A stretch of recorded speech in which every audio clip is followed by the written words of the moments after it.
Hello, ladies and gentlemen. If you don't know who I am, my name is Shook. I make NBA DFS content, prize picks content, all that good stuff. All these videos that get posted on this subreddit, I'll have a link down below. I'll make updates with all the news that comes out throughout the day. You can ask me questions leading up to lock about the slate.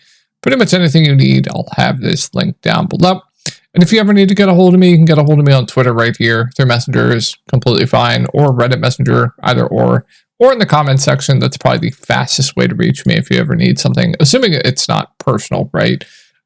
So yeah, I think that's it. If you're looking for more DFS content, prize picks content, I'll have my Discord link down below. But let's get into my lineups from today. Break-even day, about break-even, a little bit of a loss today. Did not go the way I wanted it to go. That last game, just completely awful. And I'm going to tell you guys what happened, because it was just absolute torture what I experienced from this last game. Okay, so I wanted absolutely nothing to do with Al Horford, right? Before we get into this, we had some really solid nights once again here. The core did really, really good. Really solid nights once again. I guess I'm the only one who lost tonight. But this is where I screwed up, all right? I had SGA, Isaiah Joe, Jalen Williams, Daniel Gafford in the first game, right? PJ Washington is a guy I've been very, very high on all season long, or all playoffs long. Absolutely nuked it today. I didn't have him. He was 40% owned. So this is where I screwed up. My core today was SGA, Isaiah Joe. I had Isaiah Joe as a core play. Jalen Williams and Daniel Gafford. That was my core. So the core did great. Daniel Gafford, he was giga chalk, as he should have been.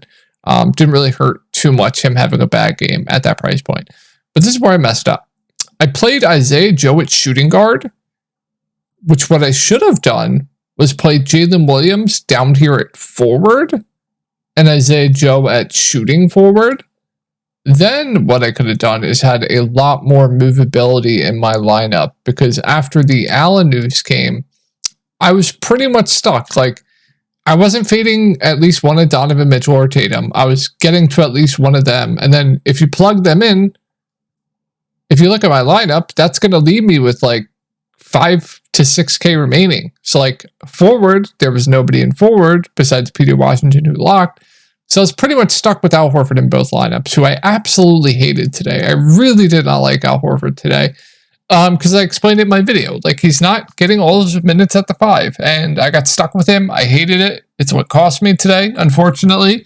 So, yeah, just bad, not having Joe at shooting forward definitely is what really killed me. But I didn't think of putting Jalen Williams at forward just because it was the early game. I would have had to put him at forward instead of, because he is point guard shooting forward only. And I was not putting him at point guard. I was playing SGA, so I would have had to have had him at forward. So I just didn't even really think of that, because the OKC game was the early game. So yeah, got stuck with Horford. I didn't have Horford in my lineup originally. I originally had SGA, Joe, Jalen, Tatum, Gafford, Max Strus, Peyton Pritchard, and Darius Garland was my lineup, I think. What was the cash line today? That definitely would have cashed. So that sucks, but Showdown helped ease the pain a little bit. My core for Showdown today was Jason Tatum, Donovan Mitchell, and Darius Garland, I want to say. I don't even remember. Yeah, Darius Garland. So core did great for Showdown. My other lineup, sorry, I had 3, but my other lineup that cashed was Tatum captain, Donovan Mitchell, Jaylen Brown, Darius Garland, core in all my lineups. So this lineup did not cash. Horford was in it. So hopefully you guys had a good night, and let's keep it moving for the 2-game slate for Sunday. 3:30 start once again here. Let's take a look at the New York Knicks rotation. We'll break it down. So as I predicted, I thought there was a chance that Alec Burks could be in the rotation. He was in the rotation, albeit the Knicks got down way early. If they were up earlier and the game was going a bit different and Jalen Brunson wasn't absolutely hobbled, maybe, just maybe, Tom Thibodeau would have ran 6 or 7. But he was in the rotation last game. Sims checked in for one shift to 4 minutes. Miles McBride got big minutes off the bench. Expected that. Hartenstein big minutes. Dante, big minutes. Josh Hart finally didn't play 48 minutes. And then Precious, 21 minutes. There was a point where he did not play alongside Hartenstein. Hartenstein came out, Precious came in, where he played the backup five. That's why Precious lost minutes, was due to Alec Burks. That's why Precious didn't play the minutes we were expecting, and they did play him just as some backup five. Jalen Brunson, big minutes as per usual. So, with that being said, I mean, Brunson just does not look right now. Now, if he's low owned, I'm fine taking shots on him tomorrow in GPPs. But if he's going to be Giga Chalk at 9.6K, when we have other spend ups that I honestly prefer, like I prefer getting up to Jokic. I really like Siakam at that price point. If you have Anthony Edwards at 9.2K, like if Brunson's low owned, I'm good with it. But he is clearly hobbled out there. I mean, it's still Jalen Brunson, right? He's still going to be a really solid spend up at 9.6K. He's going to play pretty much the entire game. Just being hobbled does worry me a little bit, but still going to take a ton of shots. Insane ceiling. He's a really solid spend up. We'll see what his ownership comes in at. That's definitely going to tell what I do with Jalen Brunson tomorrow, but I think he's a solid play anyway. Everyone else looks great. Josh Hart looks great. Dante looks great. Really like Hartenstein. Precious, assuming he starts, is a really solid value once again. Not really concerned about the minutes. I mean, even if we get only 20 minutes tomorrow from Precious Achiuwa, he's still going to grade out as a really solid value at this price point. And if they do play him more and say play Alec Burks a bit less, he could play a bit more minutes and he could absolutely smash. So regardless, assuming Precious does start, I think he's a pretty good value once again here. Like I said, I really like Hartenstein, really like Dante, I really like Josh Hart. Brunson, we'll see what his ownership comes in at. Miles McBride, nobody wanted him last slate. He had an okay game for the minutes. I would expect over 20 minutes once again here. He looks like a pretty good value to me once again. And then if you want to take a shot on Alec Burks, I think you absolutely can. I would assume with his performance last game, he's going to be in this rotation. Minutes, I think they're kind of going to go with the hot hand approach here. So another one where it's like, if he is really popular, I think you could make the argument to fading, but he is firmly in play. I think he carved out a nice role there last game. So yeah, like the value here for the Knicks. Precious, McBride, Burks. We'll see what Burks ownership comes in at, but yeah, I think he'll be in the rotation. Minutes, I think they're going to kind of go with the hot hand, but should at least play. We know that. So yeah, like the Knicks a ton. Once again here, they're all still too cheap. Definitely going to be one of the better teams to target on the slate. You're definitely going to want some Knicks. Like I really like Dante, really like Hartenstein, Precious, the value. Like yeah, this team looks great once again here. And I like quite a bit from Indiana. So I'm fully expecting Nesmith, Halliburton to play. All right, Siakam got into foul trouble 30 minutes. Nesmith, big minutes. Halliburton, big minutes. Miles Turner got his big minutes. Nembhard, 30 minutes. I was surprised by that. I think this series just doesn't fit him at all. T.D. McConnell, 20 off of the bench. Obi, 20 off of the bench. Still have Isaiah Jackson in this rotation. So I'm really high on Halliburton. I'm really high on Siakam. Siakam, he's really finding his involvement in this offense with no OG and Anunoby on the other side of this game to defend him. 14 shot attempts while getting into massive foul trouble. Had a good shooting game for once, and look at his rates. Like 1.2, 1.3 point per minute in the time that he had out there with no OG guarding him. Probably going to get you some rebounds. Does have double-double upside, although unlikely. But I would expect close to 40 minutes in this game. It's do or die here for the Pacers. I believe series 2-1, right? 2-1, I believe. But yeah, I'm pretty high on Siakam at this price point. I like him quite a bit. I think he'll probably be low end. I think everyone's probably going to go to Halliburton, but it's hard not to like Halliburton too. He's been taking over of late. He's still stuffing his stat sheet, right? He's probably going to get you close to a double-double and assists. He's shooting the ball a lot more, taking a ton of three-point shots. 8.6K still is a reasonable price. I think he's a really solid spend up at 8.6K, kind of upper mid-range spend up. I have a feeling he's going to be really popular tomorrow just because the recency bias in the playoffs is absolutely insane. But yeah, like Halliburton, like Siakam a ton. Miles Turner, I think, is decent. He was unowned last night. He'll probably pick up some ownership from his big game last game, but she'll play mid-30s minutes. They need his scoring out there as well. Double-double, probably a bit of an outlier, but still clearly has a ceiling. We'll see also what Rudy Gobert's ownership comes in at. Like, he's really cheap. You have Cat, who's a good play at center, or power forward and center as well. You have Jokic. Like, there's a lot of good center plays in the slate. Then I like Nesmith once again. I finally faded him He finally had a good game. I think I played him here.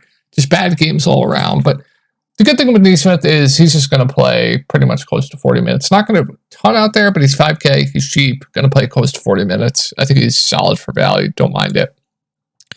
And then T.J. McConnell, Obi Toppin, Giga Chalk last game. They've been Giga Chalk all playoffs. If they're low owned, both had a really, really bad game last game. T.J. McConnell, floor game. Obi Toppin had a floor game.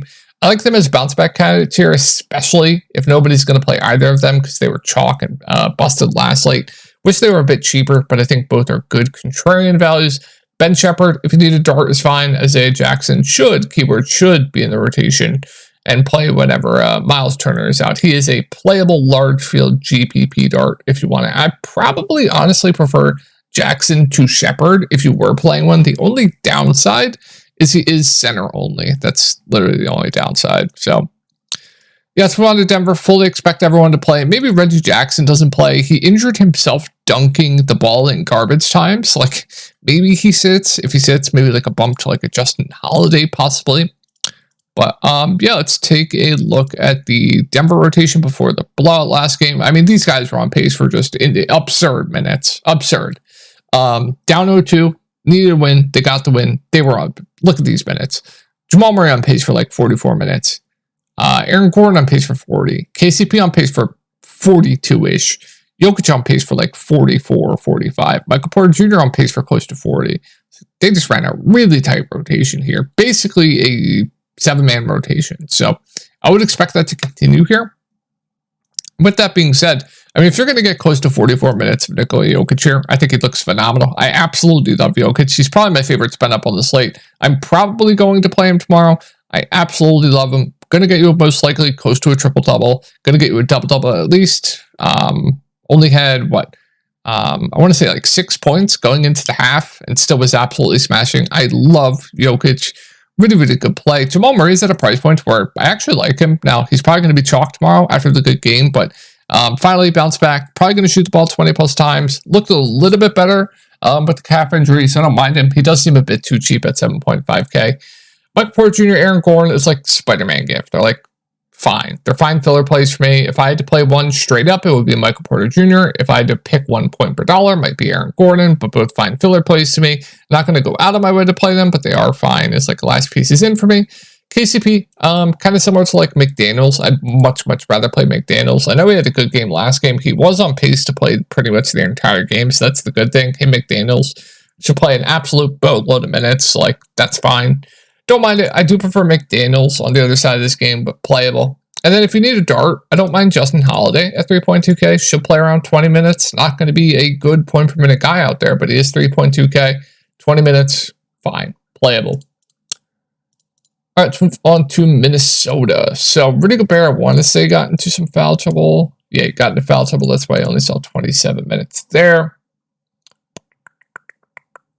Mike Conley on pace for big minutes once again, but didn't get him because of the blow-up. Cat, don't know if he got into foul trouble. I don't think he did. Yeah, definitely didn't. Was on pace for mid-30s and on pace for like 43.